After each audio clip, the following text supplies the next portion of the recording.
Invoicing in Xero doesn't need to be complicated at all. In this video, I'm going to show you the most basic way to create and send an invoice in Xero. No automations, no syncs, no fancy stuffs, just the essentials you need to get an invoice out to the customer. This is ideal if you are new to Xero and just want something that works.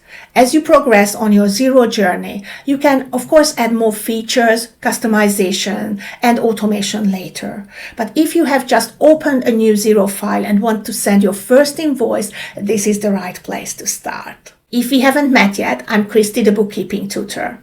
I'm a bookkeeper and an accountant, and I've been using Xero daily for over 6 years now. I genuinely love bookkeeping, and I share my experience with you to help make business bookkeeping feel clearer and less overwhelming. Just a quick note before we begin. This video isn't sponsored or endorsed by Xero. I'm a Xero partner, which simply means that I use Xero with my accounting clients every day. Let's start on the dashboard. There are actually at least 4 different ways to start a new invoice. The most obvious option is to click New Invoice button on the dashboard that you find here on the Invoices or to You tile. The other option is to go to Sales, then Invoices, and then select New Invoice. That takes 3 clicks and brings you straight to the New Invoice screen. If you like using keyboard shortcuts, on any screen you can press the / key followed by the letter I and then choose New Invoice. And finally, the 4th option is to click the plus icon to open the Create New drop-down menu and then select Invoice. All of these methods take you to exactly the same place, so you can choose whichever method suits you the best. Once you are on the invoice screen, the process is super straightforward. You simply work your way through the form. The first field is the contact. This is the customer you are raising the invoice to. Start typing the contact's name, and as you type, if the contact already exists in Xero, it will appear in the list. If you are just starting out, you may not have many contacts saved yet. In that case, you can simply create a new contact by entering the name and then click Create. Once you do that, Xero will prompt you to add further contact details. To be able to send the invoice, at least an email address is required. You can also add other details or complete this form later from the Contacts section. Next is the issue date. This defaults to today's date, but you can change that using the date picker. Just keep in mind that backdating invoices can have tax implications, so this is something to be really mindful of. Then the due date. You can choose a date from the calendar or select one of the default options. Here's a small time savings tip from me. If you type +0 and press Tab, Xero sets the due date to the issue date.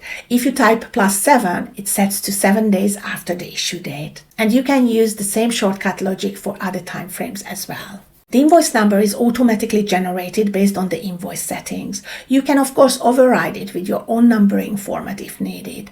Whether you should, that depends on your country's regulation, as in some countries, sequential invoice numbering is a must. The reference field is optional. This is commonly used for information that is helpful to the customer, such as the purchase order number or a short note related to the order. The branding theme defaults to the standard option. If you have set up other branding themes, you can select one here. The same applies to online payments. In this example, card payment is enabled, so when client receives the invoice, they can pay with a click of a button by entering their card details. It makes payment super easy for the clients, and getting paid faster is good for your business as well. But there might be instances when you prefer getting paid by bank transfer, so you can disable online payments with this toggle. Next, you choose how GST or value-added tax is handled. You can set that the amounts on the invoice are presented as tax-exclusive or tax-inclusive, or select no tax if you are not registered for GST. I personally prefer the tax-exclusive option, but this comes totally down to your personal preference and compliance requirements, if any. Now, we move on to the invoice lines. Enter a description, then the quantity and the unit price. You can also add a discount if needed. This field is optional. Entering a number applies a fixed discount. Entering a percentage applies a percentage discount. The account determines where the income is recorded in the books and how it appears in your profit and loss report. Xero recognizes patterns, and based on the keywords in the description, it automatically suggests the best account, and the GST rate is applied accordingly. You can change these as needed. Just make sure you select the revenue account from the list. You can add additional lines if needed. Each time you complete a line, Xero adds a new one automatically. You can also reorder lines by dragging and dropping the rows. And to show how tax settings affect totals, if you switch from tax exclusive to tax inclusive, the amount you entered becomes the total GST inclusive price, and Xero then calculates the GST automatically from that total amount. I'm switching it back to tax exclusive amounts. You can also attach files to the invoice. Files can be uploaded from your computer or selected from Xero's file library if they are stored there. If you include a file with the online invoice, it will be visible to the customer. If the file is for internal use only, make sure that this option here is not selected. While you are creating the invoice, Xero automatically saves it as a draft. If you navigate away and forgot to click Save and Close, you just go back to Sales, Invoices and Drafts, and you can continue editing that invoice. Once you are happy with the invoice, it's time to look at these options in the top right corner. You can preview this current version here. If you click Save and Close, it'll save the invoice as draft. You have also other options at the drop-down. You can save and start another new draft invoice, or you can submit the invoice for approval, which is very useful if multiple people are involved in the approval process. However, in many small businesses, generally the same person prepares, approves, and sends the invoice to the client, that is you, so this option is rarely used. The next set of options relate to approving the invoice.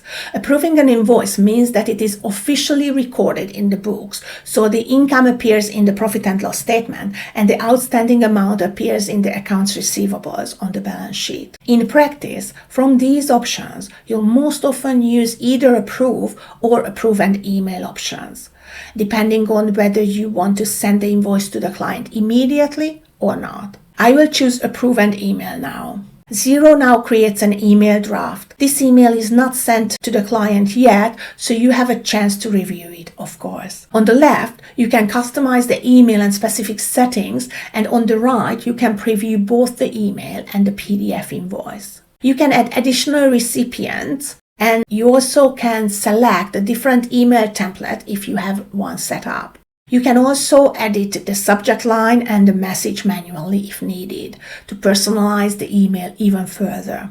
A quick tip here: if you find yourself rewriting the email message far too often, the best thing is to create a new custom email template. It saves immense time in the long run. If you have a file attachment, you can decide whether it should be sent as an email attachment, or if you don't tick this box, it'll be attached to the online invoice only, and the client can download it when they open the online invoice. Here you can also decide whether to attach the invoice PDF to the email or not. If it's not attached, the customer can still view and download the invoice using the link in the email. I personally prefer attaching the invoice as a PDF document to the email because some clients are really hesitant to click strange links due to scam concerns. And lastly, you can decide whether to send a copy of the email to yourself. Xero doesn't log the sent emails, so I generally suggest my clients to tick this box. Sending yourself a copy helps keep a record of this. You can then create a separate folder in your inbox or set up an automatic forwarding rule to archive these emails. Okay, once everything looks right, you can send the email. After sending, the invoice appears in the Awaiting Payment tab in Xero with a sent status. When your client views the invoice, the status changes to viewed. And in case you're curious, this is what the invoice looks like from the client's end. They receive this email with all key details and the PDF invoice attached. As online payment option was enabled, they can click Review and Pay button. They can contact you if they have any queries. Any message that they send will be emailed directly to you, as well as it will be shown here in the history and notes section of the invoice. They can also download the PDF version of the invoice and any attachments. But most importantly, they can pay directly by providing their card details or using PayPal or any other payment platform that was allowed by you. And that's it. You could do a million other adjustments and settings around invoicing, but this is the pure basics. Create a new invoice, fill in the details, and send it to the client. Super easy, no magic at all. If you found this video helpful, please give it a like. If you have any questions, leave them in the comment section below. Thanks for your time today and see you in the next Xero tutorial.